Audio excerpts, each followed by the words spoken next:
Hello guys, this is FairBinaryOptions.com, and we have a classical rising wedge for the Australian dollar, Canadian dollar, and this rising wedge is broken, or at least it seems to be broken, and normally we should expect for lower values heading into next week, and therefore we would like to buy put options. So we would like to buy put options here on this outcome, and the rising wedge starts from the downside, if you take a look here, and to the upside here,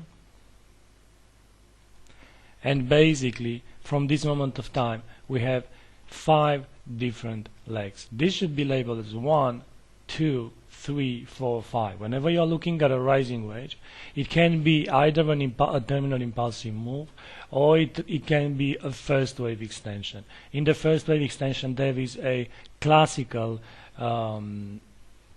first wave that is the biggest one, and then all the other waves are respecting all the rules of an impulsive move. But in a terminal impulsive move, the first thing to consider is the overlapping between the possible first wave and the possible second wave and fourth wave. If you put the numbers here, you are actually going to see that this is the first, let's say, and the second one to be here,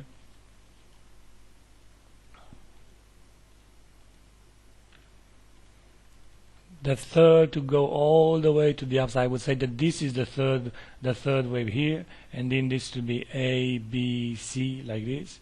So this to be the third wave.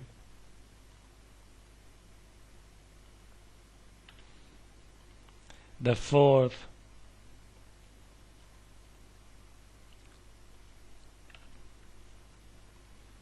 and the fifth. So 1, 2, 3, 4, 5.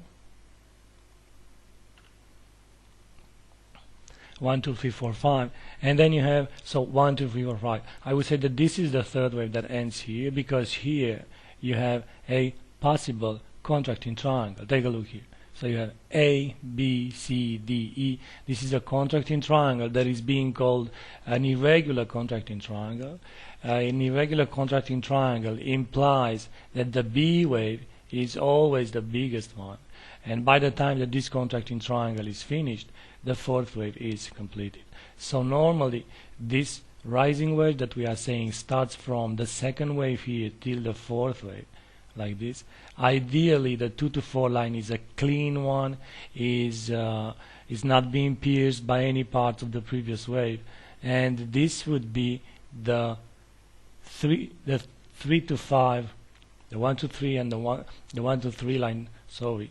And as you can see, the 1 to 3 line is pierced in 2 different places. This was the tricky thing with this pattern, as everybody was jumping on the short side by the time that this piercing was coming, but actually price, this was only part of a contracting triangle, and price deviated and went to this highs here.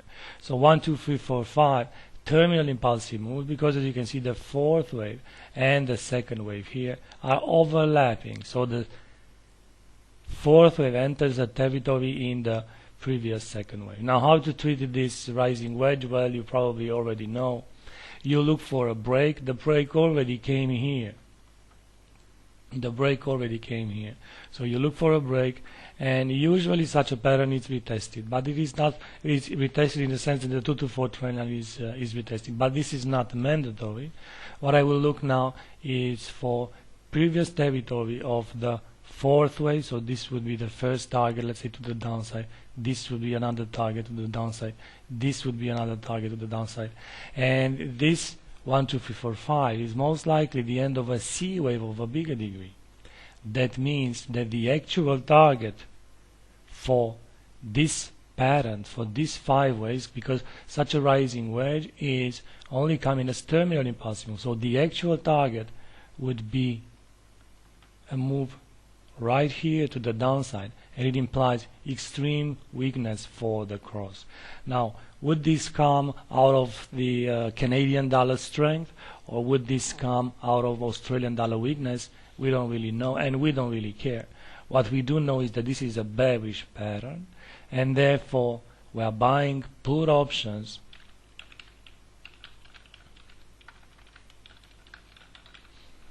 with end of day end of week, so the expiration date